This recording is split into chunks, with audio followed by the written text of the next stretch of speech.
Hello students, कैसे हैं आप लोग और कैसी चल रही है आप लोगों की तैयारी। माई सेल्फ शुभम गोस्वामी और आप सभी का स्वागत है क्लास 12 इंग्लिश ग्रामर के एक और मोस्ट इंपॉर्टेंट वीडियो में। स्टूडेंट, आज का ये वीडियो उन सभी स्टूडेंट्स के लिए इंपॉर्टेंट है जो 12th में हैं और जिनको 2023 बोर्ड एग्जाम देना है, क्योंकि इस वीडियो में मैं आपको 12th इंग्लिश ग्रामर के उन सभी मोस्ट इंपॉर्टेंट क्वेश्चंस को आंसर के साथ बताऊंगा जिनके 99% चांसेस हैं कि इस बार आपके बोर्ड एग्जाम में पूछे जाएं।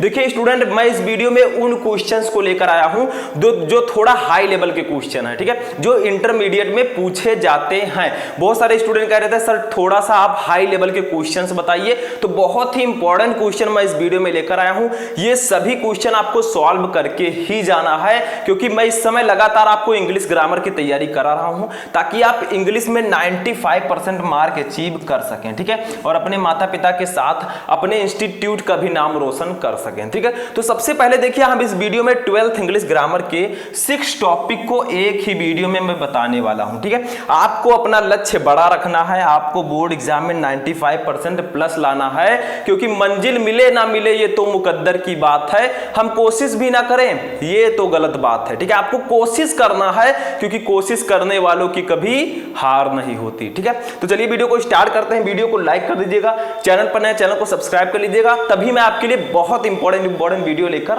आऊंगा, ठीक है।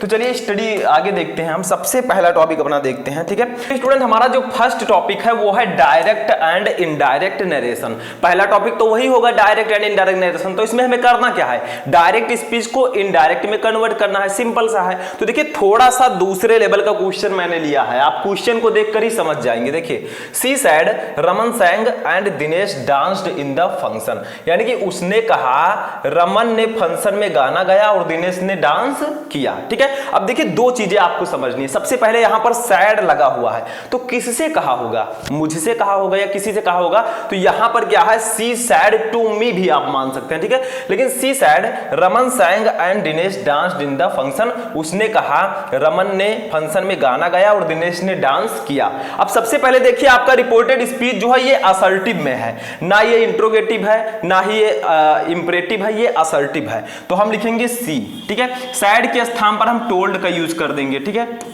सी टोल्ड। अब डैट का यूज करेंगे, सी टोल्ड डैट, ठीक है।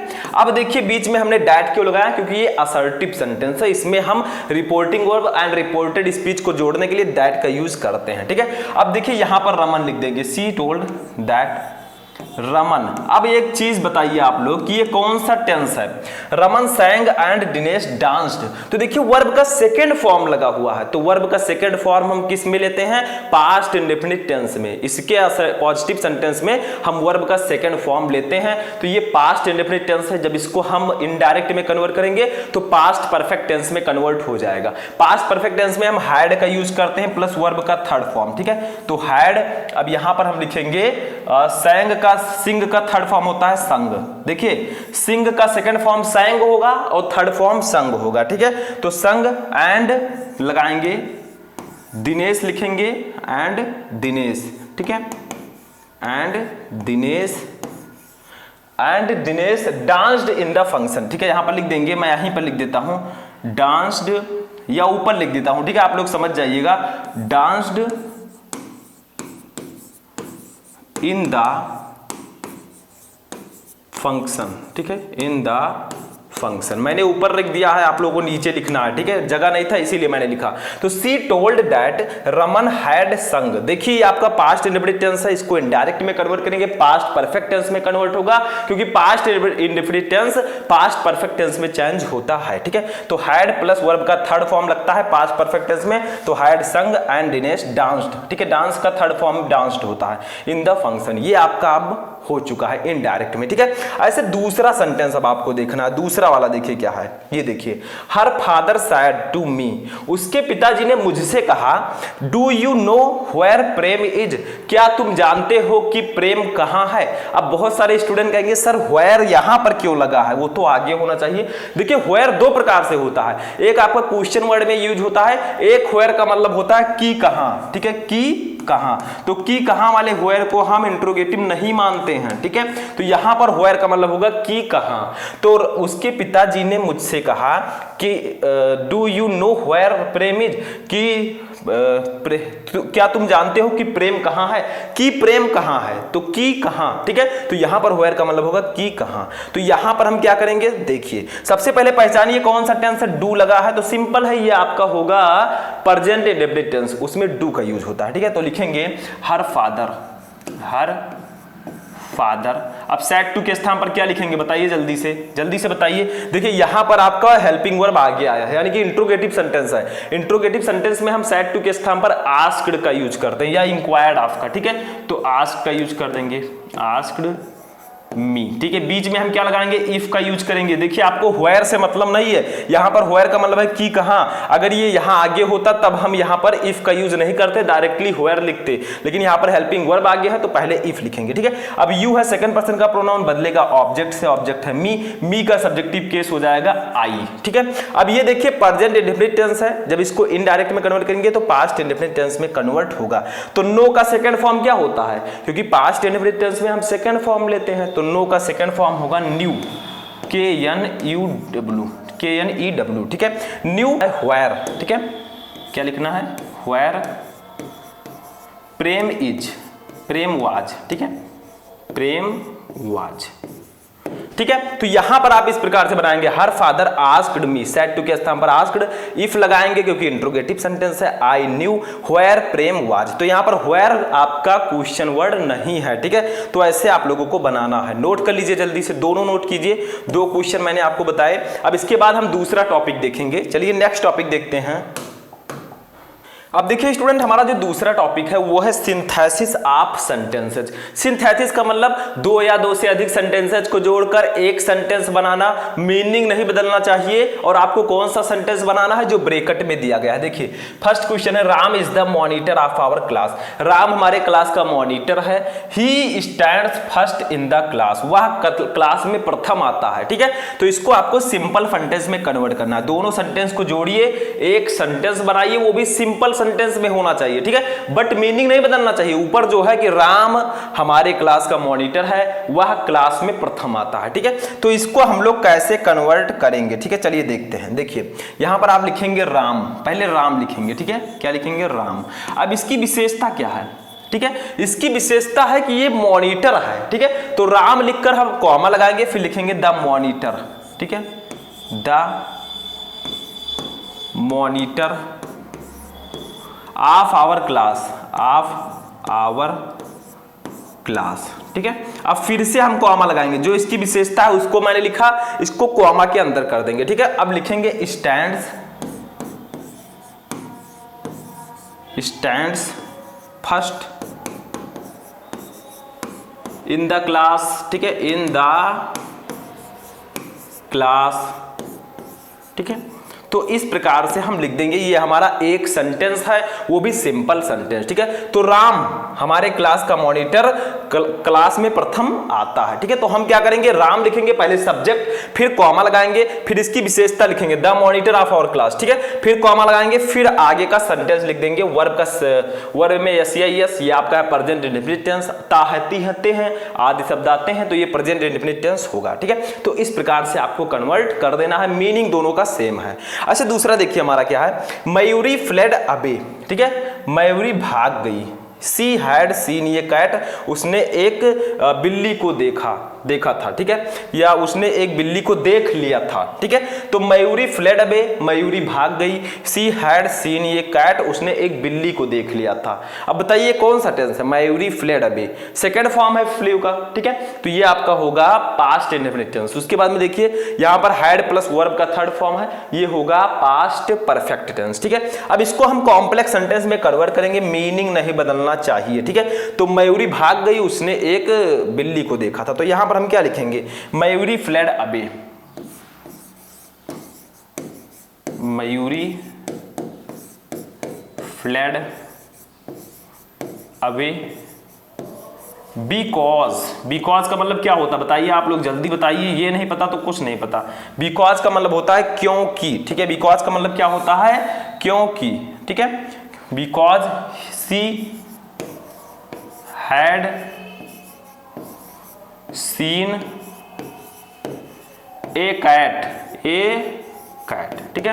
तो मयूरी फ्लेड, अबे मयूरी भाग गई, बिकॉज क्योंकि she had seen a cat, उसने एक बिल्ली को देख लिया था। तो मयूरी भाग गई क्योंकि उसने एक बिल्ली को देख लिया था, मैंने बीच में लगा दिया बिकॉज। ये आपका हो गया कॉम्प्लेक्स सेंटेंस, ठीक है। नोट कर लीजिए, बहुत सिंपल सा है, मीनिंग सेम है, मैंने सिर्फ बिकॉज लगा दिया। ये आपका हो गया सिंथेसिस। दोनों को नोट कीजिए, दो क्वेश्चन एक एक टॉपिक के हम देखेंगे, दोनों को नोट कीजिए, जल्दी से नोट कीजिए। चलिए तीसरा टॉपिक देखते हैं।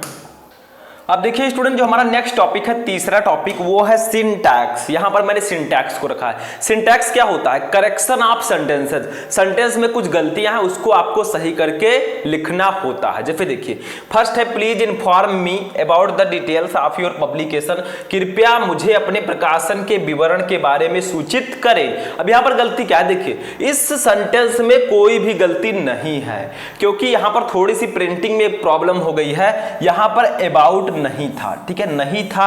अब हमें इसे सही करके लिखना था, ठीक है। तो अब हम क्या करेंगे? अबाउट को साथ में लिखेंगे। वैसे ये आपका सेंटेंस सही है, लेकिन क्वेश्चन कैसे आएगा? Please inform me the details of your publication, ठीक है। फिर आपको करना क्या है, कैसे लिखना है? देखिए, आपको लिखना है please inform me, please inform me about आपको लिख देना है। जो अबाउट मैंने ऊपर कट किया है वो आपको लिख देना है, ठीक है।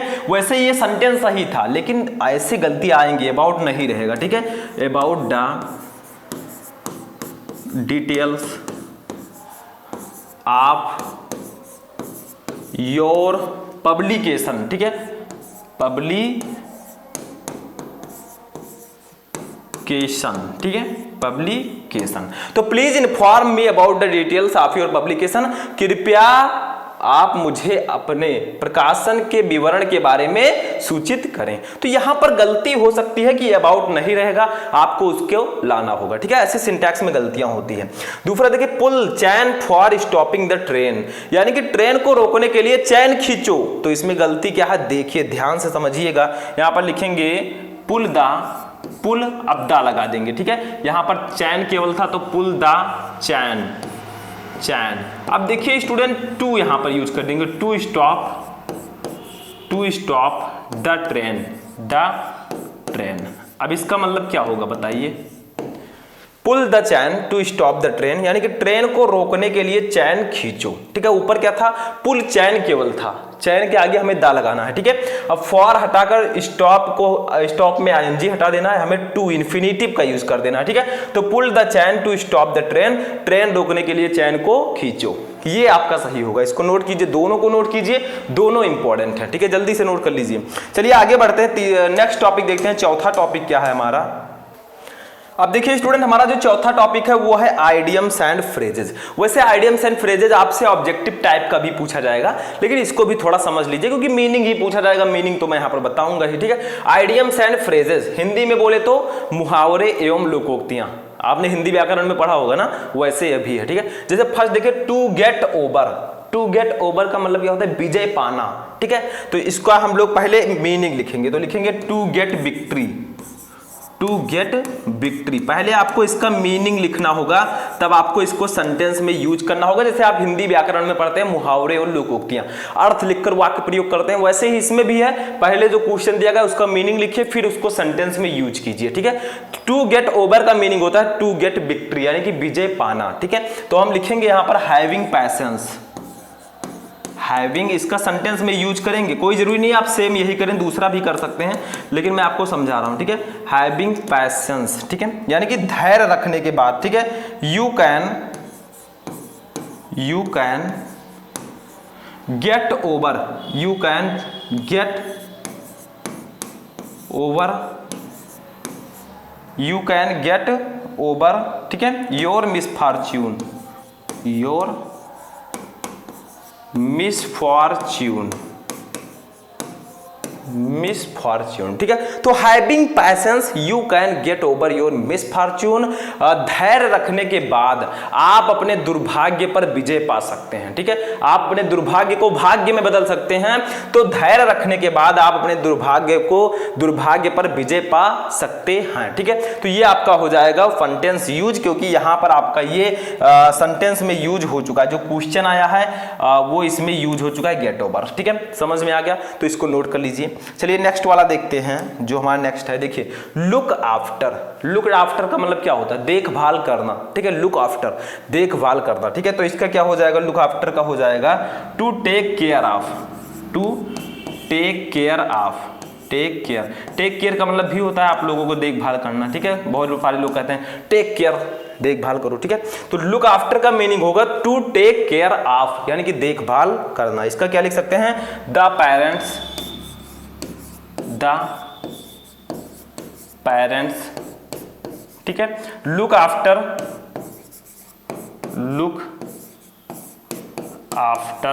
देयर चिल्ड्रेन वेल, ठीक है, वेल। इसका मतलब क्या होगा? The parents look after their children well, यानी कि माता पिता अपने बच्चों की अच्छी तरह देखभाल करते हैं। वो तो सभी के माता पिता करते हैं, ठीक है, उनका देखभाल करते हैं। तो माता पिता अपने बच्चों की अच्छे से देखभाल करते हैं, ठीक है। The parents look after their children well. अब इसमें देखिए आपका सेंटेंस में यूज हो चुका है, लुक आफ्टर यहां पर आ गया, ये आपका सेंटेंस में यूज हो चुका है, ठीक है। तो ऐसे ही आपको सेंटेंस में यूज करना होता है। दोनों समझ में आ गया होगा, नोट कर लीजिए। अब हम चलते हैं अपने 5वें टॉपिक की ओर, ठीक है, इसको नोट कीजिए। चलिए नेक्स्ट टॉपिक देखते हैं।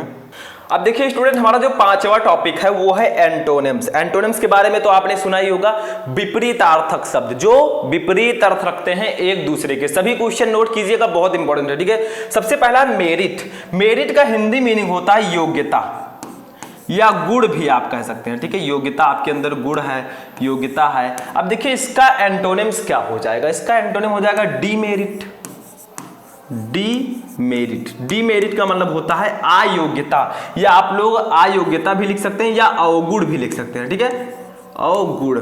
तो देखिए मेरिट का मतलब योग्यता, आपके अंदर योग्यता है। डीमेरिट का मतलब अवगुण, यानी कि अवगुण होना, ठीक है, जिसके अंदर योग्यता ना हो। तो ये एक दूसरे के एंटोनिम्स होंगे। ये फिर दूसरा देखिए ओपेक्यू। ओपेक्यू का मतलब होता है अपारदर्शी, ठीक है। क्या होता है इसका मतलब? अपारदर्शी, जिसके आर पार देखा ना जा सके।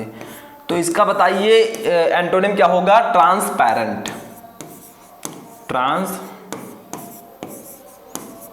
ट्रांसपेरेंट का मतलब क्या होता है? पारदर्शी, ठीक है, जिसके आर पार देखा जा सके। तो देखिए दोनों एक दूसरे के एंटोनिम्स हुए कि नहीं हुए? बताइए, आप ही लोग बताइए। ओपेक्यू का मतलब अपारदर्शी, जिसके आर पार हम नहीं देख सकते, ठीक है। और ट्रांसपेरेंट का मतलब पारदर्शी, जिसके आर पार देखा जा सके। तो एक दूसरे के विपरीतार्थक शब्द होंगे, ठीक है। ऐसे तीसरा देखिए रॉ। रॉ का मतलब क्या होता है? क्या आपने रॉ फ्रूट खाया है? रॉ मैंगो, कुछ भी। रॉ का मतलब होता है कच्चा, ठीक है। क्या होता है? कच्चा। तो इसका क्या हो जाएगा? राइप। राइप का मतलब क्या होता है? पका हुआ, ठीक है। राइप का मतलब होता है पका हुआ। तो ये एक दूसरे के एंटोनिम हुए कि नहीं हुए? बताइए। रॉ का मतलब होता है कच्चा, राइप का मतलब पका हुआ, तो एक दूसरे के एंटोनिम्स ही तो होंगे। तो इसको नोट कीजिए, जल्दी से नोट कीजिए सभी को, ठीक है। तो ये आपका होगा एंटोनिम्स, विपरीतार्थक शब्द, ठीक है। नोट कर लीजिए 5 क्वेश्चन को, 3 क्वेश्चन को। चलिए नेक्स्ट टॉपिक देखते हैं। अब देखिए स्टूडेंट, हमारा जो नेक्स्ट टॉपिक है वो है सिनोनिम्स। अभी हमने पढ़ा एंटोनिम्स। एंटोनिम्स का मतलब विपरीतार्थक शब्द जो विपरीत अर्थ रखते थे। अब आता है सिनोनिम्स। सिनोनिम्स का मतलब होता है समानार्थी शब्द जो समान अर्थ रखते हैं। जैसे देखिए काइंड। काइंड का मतलब क्या होता है बताइए? काइंड का मतलब होता है दयालु, ठीक है। काइंड का मतलब क्या होता है? दयालु होता है, ठीक है। तो इसका क्या हो जाएगा? जेंटल, या काइंड का मतलब सज्जन भी होता है, जो जेंटल का मतलब भी दयालु या सज्जन, ठीक है। तो काइंड का मतलब दयालु या सज्जन, जेंटल का मतलब भी होता है दयालु या सज्जन। तो दोनों का मीनिंग सेम है, अर्थ सेम है, लेकिन वर्ड अलग अलग है। यही होंगे समानार्थी शब्द, ठीक है। ऐसे दूसरा देखिए रिप्लाई। रिप्लाई का मतलब क्या होता है? आप ही लोग बताइए। उत्तर देना, उत्तर देना रिप्लाई का मतलब, ठीक है। तो इसका क्या हो जाएगा रिप्लाई का? बताइए। रिप्लाई का क्या होगा? उत्तर देना का, ठीक है। तो इसका हो जाएगा रिप्लाई का आंसर। आंसर का मतलब भी तो उत्तर देना होता है। तो दोनों का देखिए वर्ड अलग अलग है, मीनिंग सेम है, अर्थ समान है, समानार्थी शब्द होंगे, सिनोनिम्स होंगे, ठीक है। तीसरा देखिए रेंट। रेंट का मतलब होता है किराया, ठीक है। क्या होता है? किराया। तो इसका हो जाएगा लीज। लीज का मतलब भी होता है किराया, ठीक है। तो ये आपका हो जाएगा सिनोनिम्स। इनके वर्ड अलग अलग हैं बट मीनिंग सेम है, तो ये सिनोनिम्स होंगे, सिंपल सा है।